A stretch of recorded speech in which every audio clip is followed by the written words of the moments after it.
What's up, fourth grade? It is Mr. Cole again, and guess what, you guys? We are on lesson 6. We are on a downhill slope for the rest of the semester. Before you know it, we're going to be done, and I'm going to miss you all. But today, we are talking about something, a really big word called peer pressure. The title of our lesson is Town Hall Meeting, but we're going to be talking about peer pressure, and we're going to get into that in a second. But let's do a quick jogging of memory. All right, so does anyone remember what we talked about last week? That's right. Last week we talked about building healthy friendships, right?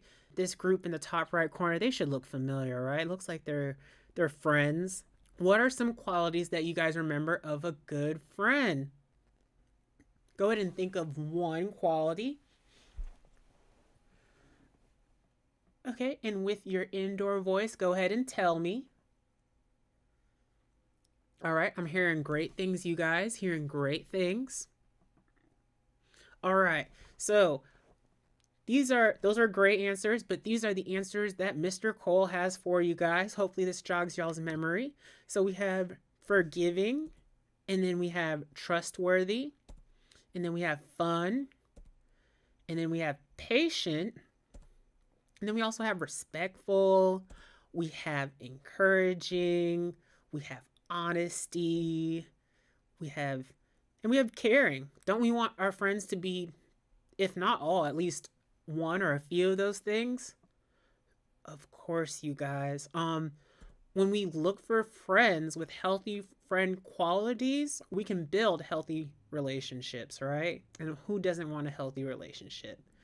All right, great jogging of memory. So now we're going to get into today's lesson, house swarming party. What is a house swarming party? I don't know. Let's see. First, I need you guys to open your workbooks to page 16, section titled House Swarming Party. Go ahead and do that. I will give you guys a moment to do that. Okay, so today we are going to be talking about how to manage our friendships and avoid situations that could help us get in trouble, right? That is what we're going to be talking about. So we are going to follow this boy named Calvin and his friends. In order to do that, I need 5 great, brave volunteers, okay? And I'm going to let the teacher use her discretion on picking on our volunteers. All right, once we have our 5 volunteers, we need one person to be Calvin. We need one person to be Calvin's mom. We need another person to be Ted. We need one person to be the narrator. And then last but not least, we need one person to be Andy. All right, you guys. So on page 16, what you guys are going to be doing is y'all will be acting out from your seat our story, House Swarming Party. So I'm going to give you guys about 3 to 5 minutes to do that. Go ahead and get ready, get into your acting positions, acting zones. And I'm going to give you guys 3 to 5 minutes starting now.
All right, you guys, great job. I just watched that, and round of applause for me. All right, so now though, I have some follow-up questions for you, like always. So, who is responsible for Calvin getting in trouble? Think about it. Go ahead and share. That's right. Calvin is responsible for getting into trouble because of the decision that he made, right? We talked about decision making in lesson 2, if you guys remember, so some of this should sound familiar. All right, now what decision did Calvin make that led to his trouble? That's right. He decided to go along with his friends and into an abandoned house. That just sounds, to Mr. Cole, scary and unhealthy by itself. But he decided to do that. All right, so what do we call it if our friends or classmates pressure you to do something you don't want to do? I'll give you a hint. It's the word or the phrase that Mr. Cole said at the beginning of the lesson. Think about it. Rewind a little. That's right. It's peer pressure. All right, you guys, so we're going to now learn what peer pressure is. We're going to break that down. So first you need to know what a peer is. Do you guys know who a peer is? Raise your hand if you know what a peer is. Raise them high. All right, go ahead and share what is a peer. All right, that's a great idea or a great example of a peer. That's right, a peer is someone your own age. So what can that look like, you guys? That can look like a friend, that can look like a classmate, anyone that is your own age. Good job. All right, so Calvin's friends used negative peer pressure, and Calvin allowed it to influence his decision to go into the abandoned old house, right? Okay. Now, what were the consequences of Calvin's decision? Remember, we talked about consequences in lesson 2 as well. Go ahead and think about it. Go ahead and share using your indoor voice, like always. That's right, you guys. So Calvin got stung by a swarm of bees. I threw this picture in here just to help you guys out, give you guys a little hint. What else happened? His parents were disappointed in him, right? And then his family didn't go to the baseball game. And last but not least, he was grounded. All of the things happened. All of the consequences happened. The bad, negative consequences. All right. That being said, who was responsible for the decision that Calvin made? That's right. Easy question. Calvin was responsible. All right, so let's apply this now. Who is responsible for the decisions that you make? That's right. You are. Not your friends, not your parents, not your teacher, not Calvin. You are. All right, great job, you guys. We're going to keep this going. All right, go ahead and turn in your workbooks to page 17. It's titled Feeling the Pressure.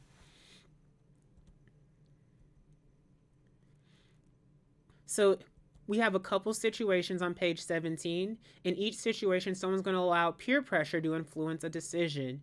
What you guys are going to do is you guys are going to read each story with your neighbor and then listen carefully as you read and underline what the friends are saying to put pressure on that person. All right? Since there's 2, we're going to go ahead and do the first one together. All right, so here's the first one. So what the first one says is, "What are you running for, student council?" asked Jay. "Because I want to make a difference at school," asked Sophie. "Only goobers run for student council," said Hank. "He's right," said Jay. "You don't want to waste your time on that." "I think that it'll be fun," Sophie replied. "People will think you're a nerd," said Hank. "Yeah, you don't want everyone to think that you're a nerd," said Jay. "Fine, I won't run," said Sophie. Wow, oh my goodness, I can't believe that happened. All right, so now what you guys are going to do is you are going to underline what Sophie's friends said to influence her decision or put peer pressure on her decision. Let me give you guys 1 minute to do that starting now.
All right, great job, you guys. Y'all did a great job with that story. So, like always, Mr. Cole has a follow up question for you guys.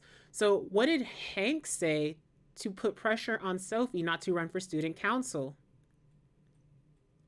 That's right. He said, only goobers run for student council. People will think you're a nerd. Remember that? Of course you do. All right.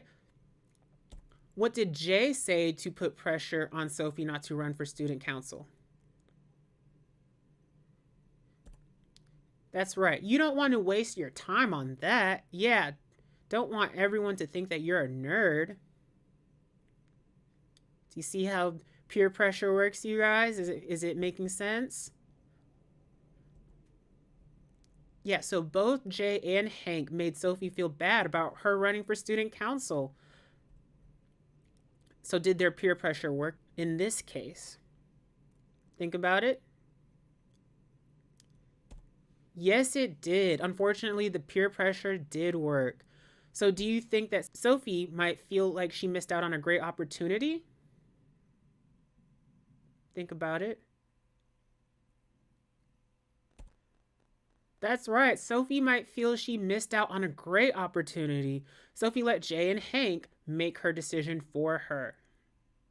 And who's in charge of Sophie's decision? That's right. Sophie is. All right, y'all did so great with that one that I'm going to let you guys, as smart as you are, smarty pants, I'm going to let you guys take 2 minutes to read the next situation or the next scenario with your neighbor. You can do this with your neighbor. And same thing, underline what Tom said to influence David's decision to lie to him, or lie to his mom, excuse me. All right, you guys, so here's our situation right here, and you guys have a couple of minutes starting now.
All right, great job, you guys. So, eyes and ears back on me. So, what did Tom say to David in order to make him lie to his mom?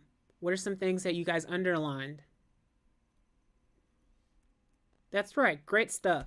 So, just lie and tell your mom you're done. Also, come on, you'll be the only kid in the neighborhood who isn't at the snowball fight. I'm counting on you. Ooh, that's a profound one. That's a harsh one. I'm counting on you. All right, great job, you guys. So David let peer pressure influence his decision to lie to his mom, right? Now, what do you think will happen when his mom finds out he lied and didn't finish his chores? Think about it. Go ahead and share this one with your neighbor. What do you think will happen? That's right. All right. David gave control of his decision making to Tom, right? So who should be in control of David's decision? Y'all are catching on. That's right. David should be in control of his decision. All right. So who should be in control of your decisions? Again. That's right. You are in control of your own decision. You are responsible for your decisions no matter what your friends say, and make decisions you know are right for you and only you, solely you. All right, great job, you guys. Y'all are doing awesome. We're going to go ahead and move on to the next part of our lesson. We're going to learn some peer pressure refusal strategies. This is when it gets exciting. All right, so we all have to face peer pressure. Raise your hand if you've been in a similar situation, similar scenario. Mr. Cole obviously has.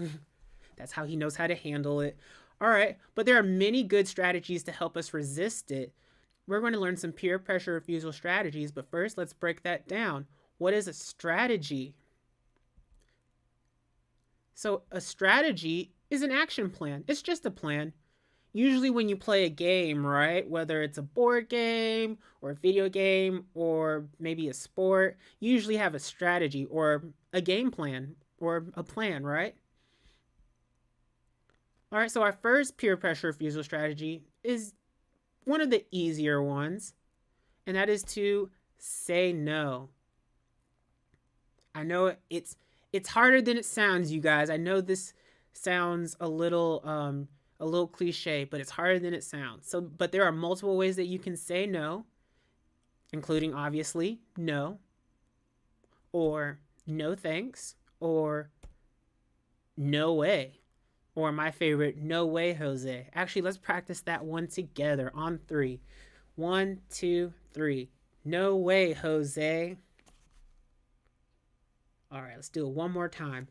1, 2, 3. No way, Jose. All right, great. Y'all are awesome. Okay, but remember, you guys, when you refuse peer pressure, you have to be confident. What does that mean? That means you have to speak up, use a firm tone of voice, and look that person in the eye. Also, make sure you are standing tall to show that you are confident in refusing that pressure. Do those things sound familiar to you guys? They should. We've talked about them before. All right, so what could happen if you do not refuse peer pressure confidently? So what if the person peer pressuring you sees that you're not confident? The person peer pressuring you might not take you seriously, and they might continue to peer pressure you. All right, you guys, so we're going to move on to the next one. So peer pressure refusal strategy number 2. Just walk away. That's another easy one. It sounds hard. Actually, it's harder than it sounds, but it's also one of the easier ones. You just have to walk away. Go ahead. You have to think of a place to go and start walking there. Don't just hang around. Immediately leave the situation. All right, so I have an example for you guys. So if you are being peer pressured at school, where is a safe place that you could walk? Go ahead and think about it. You could walk to the classroom. You could walk to the office at school. You can walk wherever your friends are. Depending on if your friends are peer pressuring you, you could walk away from where your friends are. There's multiple places at school where you can get help with that. Great job, you guys. All right, so we'll move on to peer pressure refusal strategy number 3. Number 3, you must ignore. All right, so what does it mean to ignore? Ignoring means that you ignore someone and you act as if the person pressuring you isn't even there. Don't look at them and don't talk to them. All right, so some of y'all might be thinking, well, Mr. Cole, I've been taught that ignoring is rude. Yes, so ignoring can be rude, but in this context, it's not, because it's keeping you healthy and it's keeping you safe. So if it's keeping you healthy and safe, it's okay to ignore people. All right, y'all are doing great. So we have a few more. So now we're on peer pressure refusal strategy number 4, which is to make an excuse. All right, so when you make an excuse, that means you state a reason you cannot go along with that peer pressure person, the person that's peer pressuring you. Remember, though, do not lie. Instead, come up with like a believable excuse. Okay, so for the record, Mr. Cole is telling you, do not lie. So remember that, do not lie. All right, but for example, tell the peer pressure person, I have to go home and study for a test tomorrow. That may be true, so go ahead and use that as your excuse. Or, my mom told me to go straight home because my grandparents are coming over. Again, that also may be true, so go ahead and use that as your excuse to not give in to peer pressure.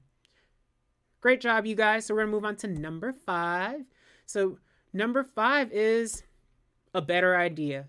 Y'all are very smart 4th graders. I know that y'all have all the great ideas, but a better idea gives you the chance to suggest to someone what to do instead, something positive to do.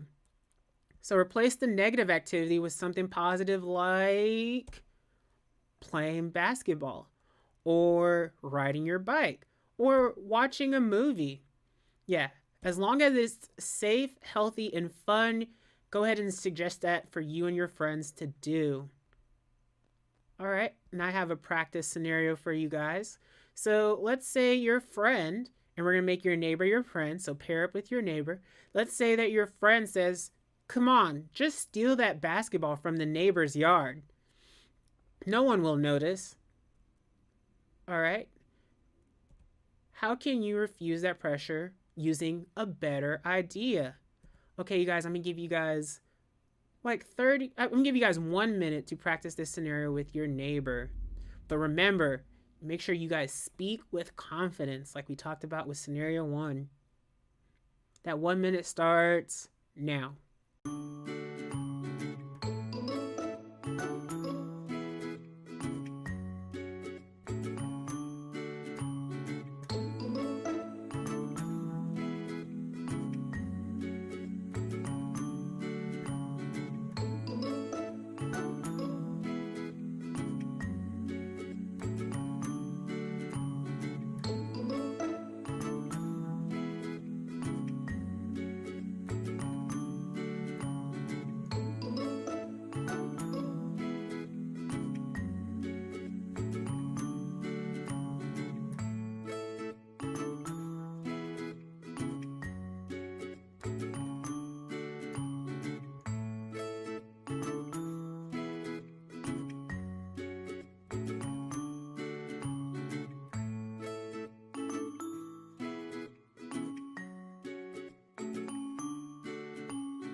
All right, great conversation, you guys.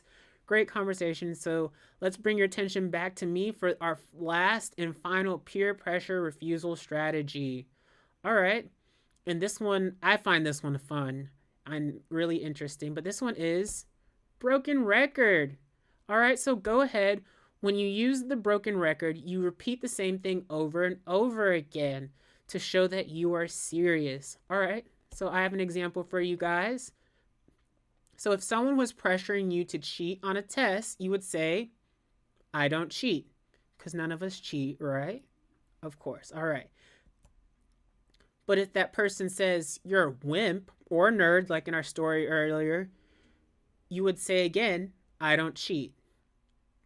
You noticing the repetition? Are you noticing the broken record yet? All right. So last but not least, I need your help with this one. So suppose the peer pressure person is saying, if you were my friend, you would help me cheat on the test. What could you say? Think about it. Look look at the rest of the slide. Yeah, obviously you'll say, I don't cheat. All right, so you would just say, I don't cheat until they realize that, hey, they're serious about this. I'm going to leave them alone. All right, you guys. So the moral of the story is if you stick with your line and say it enough, the person pressuring you will know that you are serious and give up. And that is how you deal with peer pressure. All right, you guys, y'all did so great today. This is one of my favorite lessons and one of most fun to learn lessons. But that is all that Mr. Cole has for you guys. So I will see you guys next week. And like always, make sure y'all are having a great day. Make sure y'all have a great day. Stay golden, fourth grade.